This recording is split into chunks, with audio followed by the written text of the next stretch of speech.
Halleloia, miarabanao amin'ny anara-maherin' Jesosy Kristy. Tonga soa ianao amin'izao fandarana anina saza izao amin'ity maraina ny 7 volana Jolay 2024 ity. Mombanao hatranany Andriamanitra ary mino fa ahakasika anao izao hanina sahaza ara-panahy izao.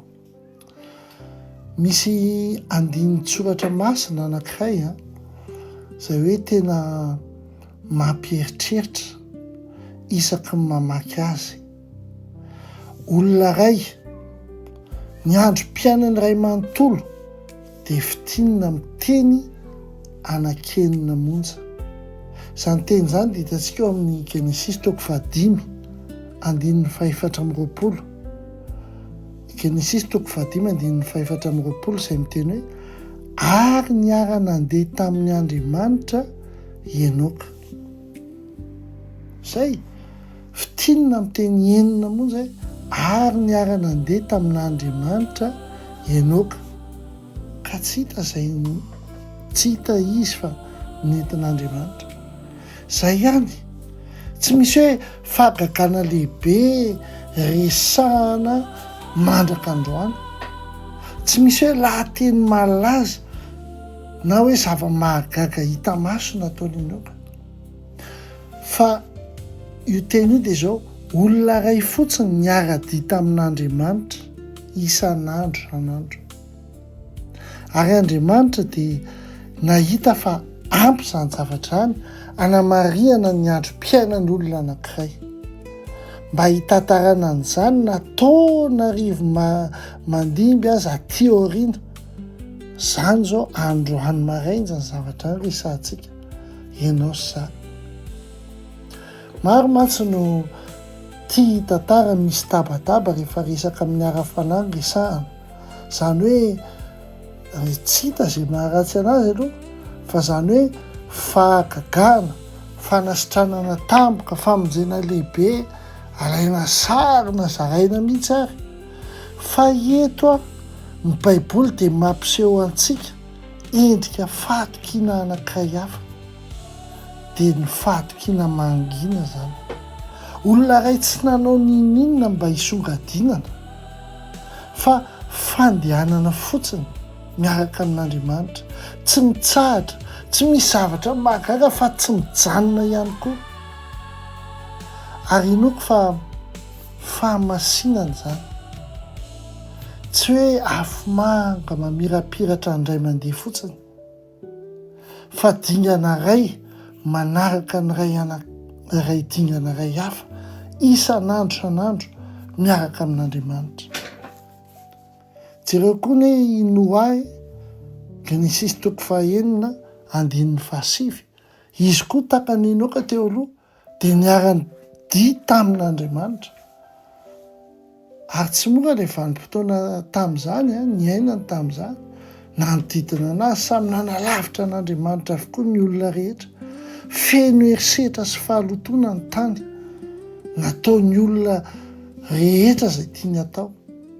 Fa i Noa kosa dia nanohy nandeha niaraka tamin'Andriamanitra. Tsy nanaraka ny vahoaka izy, fa nitazona ny dingana nataony izy na dia niova lalana aza ny hafa rehetra. Ary jereo inona ny vokany? Ny fahatokiana, izy rery ihany dia namonjy ny fianakaviany manontolo.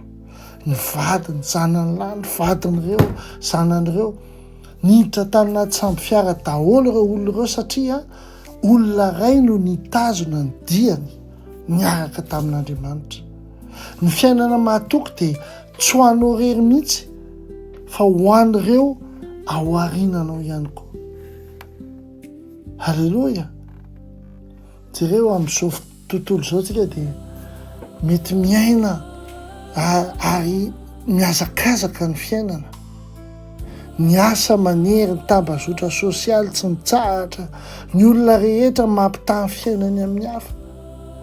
Fa izao misy fandrika mila tandremantsika nefa ny amin'izany. Misy miazakazaka mielohan'Andriamanitra, te azo valy ny alohan'ny efaranany vavaka, na hoe te hanambady alohany nefa mbola tsy vonona akory, nitady fitahiana alohan'ny fankatoavana. Ny tsy faharetan'ny olona ray anie no mahatonga azy miazakazaka mialohan'ilay tokony hitarika anazy, miazakazaka mialohan'Andriamanitra. Dia misy sasany ihany koa miemotra lavitra be mihitsy, hivavaka rapitso, hoakany am-piangonana manaraka, mandalo ny herinandro, mandalo ny volana, tsy fantany akory nefa fa mihalavitra hatrany ny fifandraisany amin'Andriamanitra.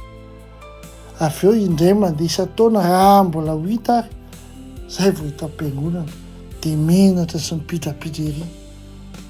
Miara-dia amin'Andriamanitra dia izao, tsy miazakazaka mialoha azy na miemotra lavitra azy, fa ny misafidy isan'andro ny hanitsy ny dianao mitovy amin'Andriamanitra.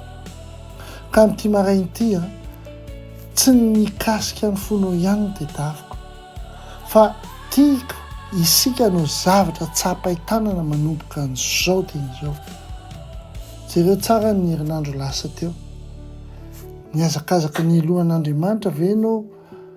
Ny tsy faharitanao ve no nanery anao hoe hanao zavatra izay mbola tsy nivaliana? Sa niemotra lavitra ve ianao? Mivavaka ny fiangonana, ny fankatoavana efa lasa zavatra atao hoe ao amin'ny rapitso foana ve izany? Oka ho marina eo anatrehan'Andriamanitra ny valiteninao. Tsy manameloka anao izy amin'ity maraina ity, fa manasa anao hanitsy ny dianao fotsiny. Izao no atolotra anao amin'ity herinandro ity, tsotra fotsiny.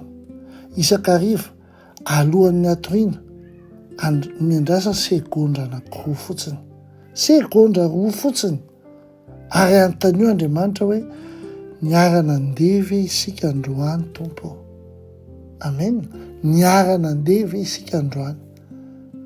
Raha tsy ny valiny dia ahitsy ny dianao manomboka rapitso maraina, dia averena ohatran'izay foana isan'andro, roa segondra ihany. Dia ohatran'izay mantsy no anorenana fiainana anankiray izay tsy azo tiana indray andro amin'ny teny ena hoe niara-dia tamin'Andriamanitra ianao. Amen. Ka malalo amin'ny Tompo tsy mitady olona mahery foana Andriamanitra, fa mitady olona mahatoky izy, izay mitazona ny diany isan'andro miaraka aminy na dia tsy misy mijery aza. Halleloja.